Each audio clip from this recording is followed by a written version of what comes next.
Good morning बच्चों, कैसे हो? सब अच्छे से हो ना? आज हम पढ़ेंगे हिंदी टेक्स्ट का पाठ 19 महत्वपूर्ण क्या। सब बच्चे निकालेंगे पेज नंबर 127। इस पाठ में हम पढ़ेंगे आज एक मोर और एक सारस की कहानी।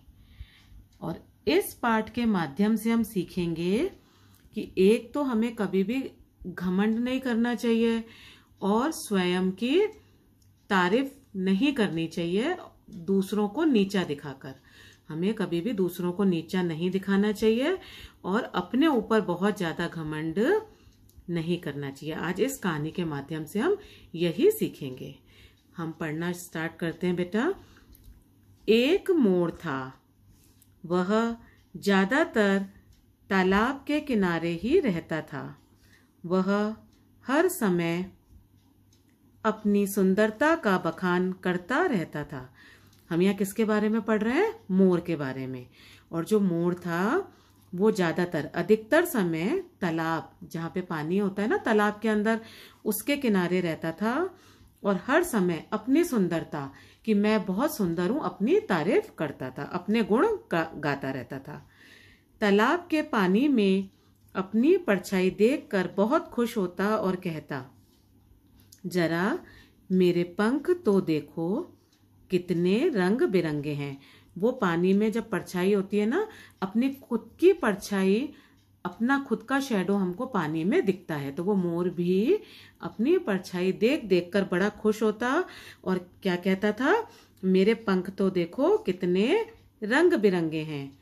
चंदा की छाप, सूरज के रंग, मतलब अपने आप को वो किसकी उपाधि देता था?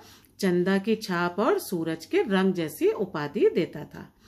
मेरी कलगी कितनी प्यारी है। मोर की कलगी आप सबको पता है ना। देखो ये नीचे पिक्चर देखो, ये पिक्चर में जो ये क्या कहलाती है बेटा? ये होती है मोर की कलगी, है ना। ये जो मोर के सिर के ऊपर बनी हुई है इसको हम क्या कहते हैं? कलगी।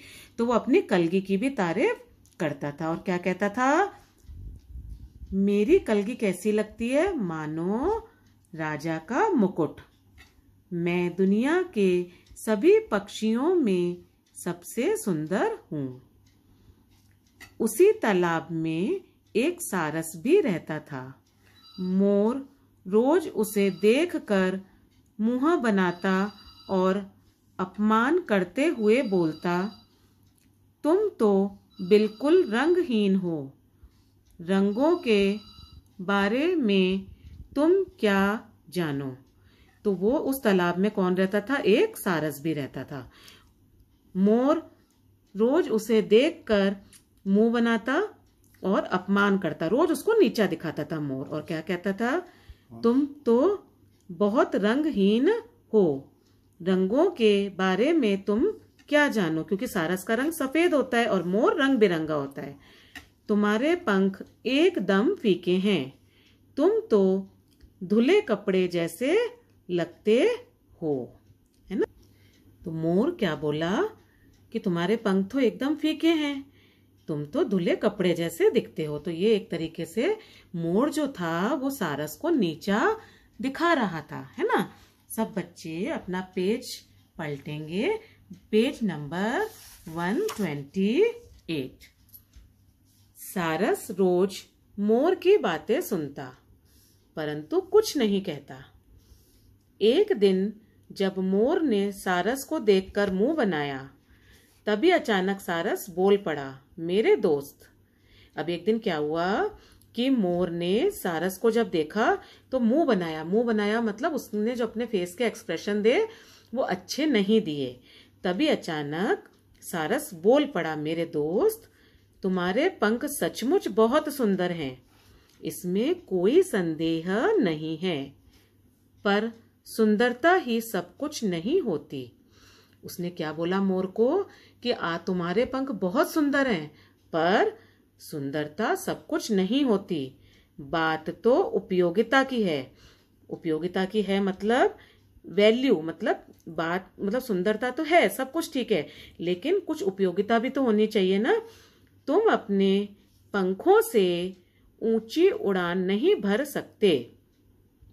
तुम अपने पंखों से ऊंची उड़ान भर सकते हो? उसने कहा नहीं, तुम अपने पंखों से ऊंचा उड़ नहीं सकते, ज्यादा ऊंचा नहीं उड़ सकते, जबकि मैं आसमान में बहुत ऊंचा उड़ सकता हूँ, देखो।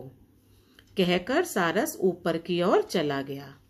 मोर सारस की बातें सुनकर भौचक्का रह गया।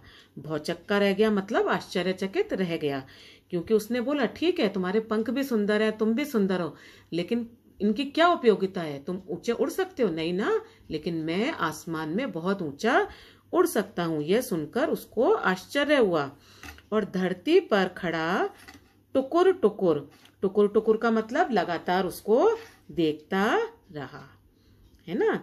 इसलिए इस कहानी से हमको यह शिक्षा मिलती है कि घमंड अनावश्यक है, मतलब घमंड नहीं करना चाहिए। सबकी अपनी अपनी उपयोगिता, अपनी अपनी वैल्यू होती है। हर जना अपने तरीके से खास होता है। किसी को नीचा दिखाना अच्छी बात नहीं है। सबको समझ में आया ना ये पाठ? अब हम इसके कठिन शब्द देखेंगे। बखान करना, प्रशंसा, चंदा, चांद, धरती, जमीन, परछाई, छाया, सूरज, सूर्य, टुकुर टुकुर, लगातार देखते रहना। सब बच्चे इस पाठ को अच्छे से पढ़ेंगे, घर पे इसकी रीडिंग करेंगे और इसको समझेंगे, है ना। Thank you, God bless you.